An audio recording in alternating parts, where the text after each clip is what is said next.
De tout temps, Damas est réputé pour les produits de son artisanat. Dans la langue française, Damas n'est pas que le nom d'une ville, mais aussi le nom d'une étoffe et même d'une épée. Deux verbes se rapportent également à Damas, damasser et damasquiner. Peu de villes au monde ont un nom aussi lié à leur artisanat. Un artisanat qui a porté très haut le nom de cette ville à travers le monde et s'est perpétué jusqu'à nos jours.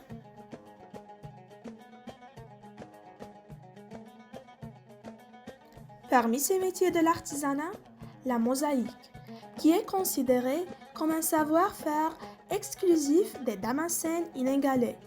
C'est un mélange de créativité et de beauté. La mosaïque est l'un des métiers les plus importants du patrimoine syrien, transmis d'une génération en génération. Aujourd'hui, la mosaïque la plus connue et la plus populaire est la mosaïque de bois, avec ses deux types, l'incrustation de nacre ou le plaquage de différents types de bois et quelquefois d'os de chameau. La popularité de la mosaïque se justifie par l'abondance des chênes dans la Ghouta de Damas et des huîtres dans la région de l'Euphrate. Cela a eu un impact important sur la prospérité de ce métier.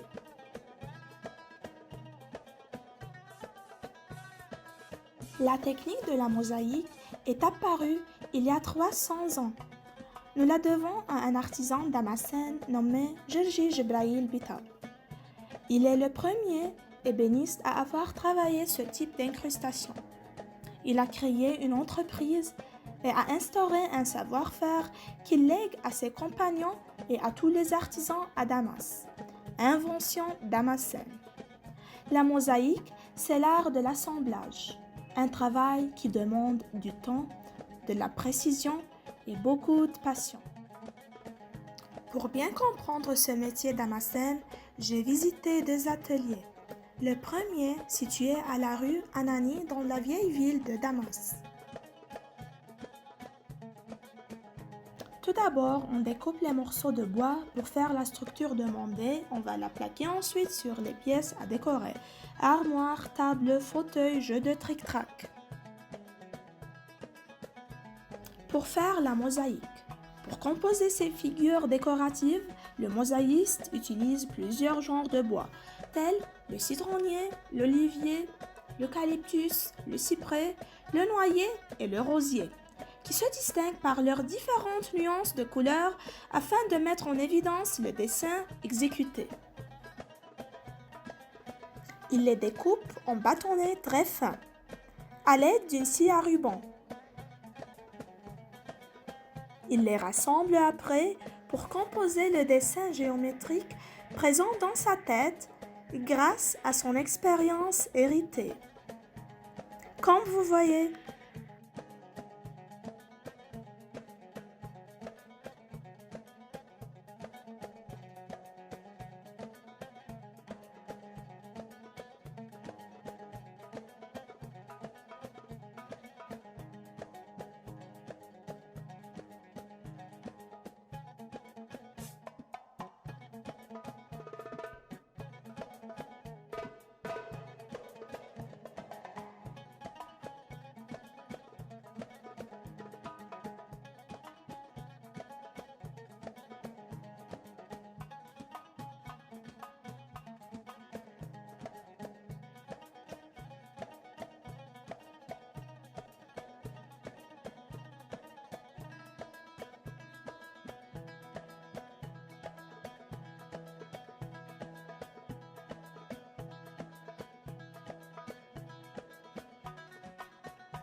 Ensuite, il les resserre avec une corde, les met dans la colle et les étaille pour former ce qu'on appelle une étoile, comme celle-là.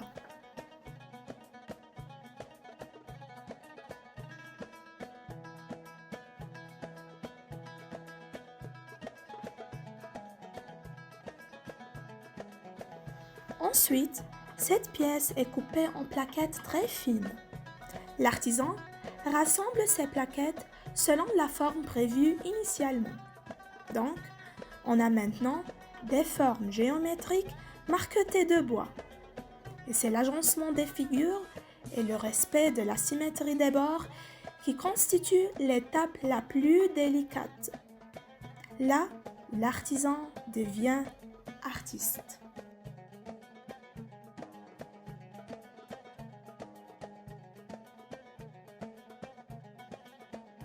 Et parfois, on y ajoute de la nacre. Pour cette raison, j'ai visité le deuxième atelier situé à Kemaria pour me renseigner sur le travail de la nacre.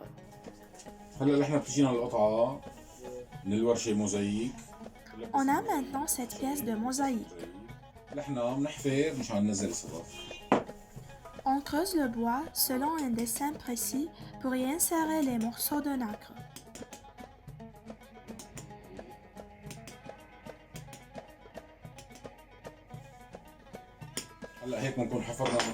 Donc, on a préparé une place pour la nacre. La deuxième étape, c'est la nacre. Nous avons deux sources pour se procurer de la nacre, des rivières ou de la mer. Ces morceaux de nacre étaient grands. Il faut les découper et les ajuster pour créer la forme voulue. Ici, on veut des carrés.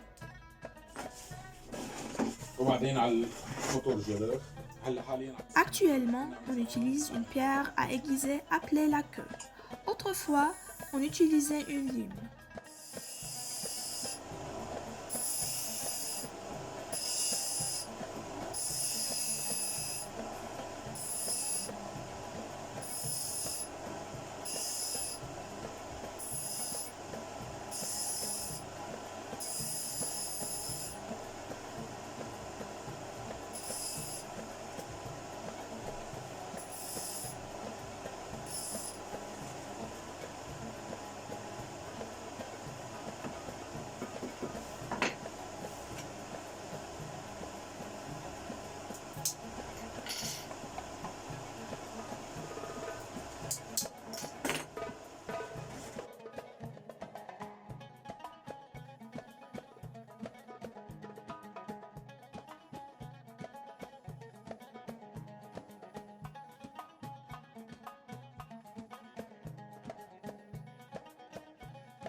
À la fin, l'artisan procède au polissage et au vernissage.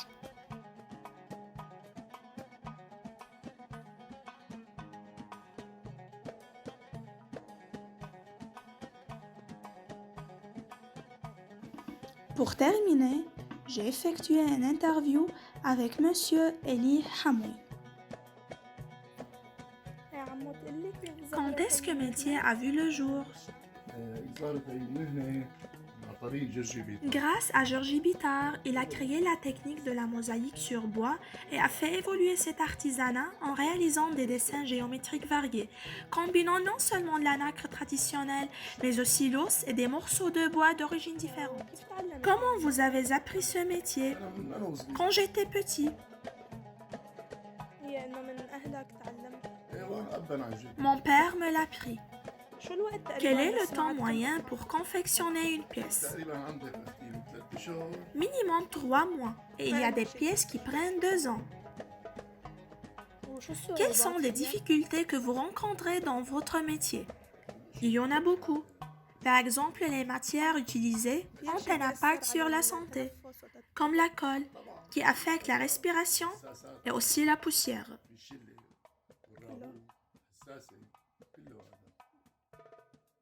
Restaurez-vous des pièces anciennes?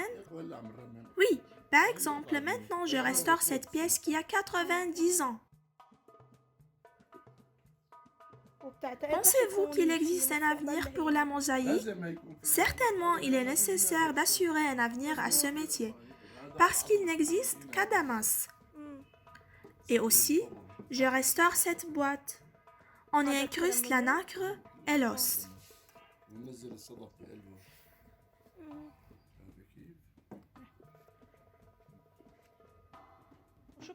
Que souhaiteriez-vous pour ce métier? J'espère que les jeunes générations l'apprennent, puisqu'il est ancestral et pour qu'ils le transmettent à leur tour aux générations futures.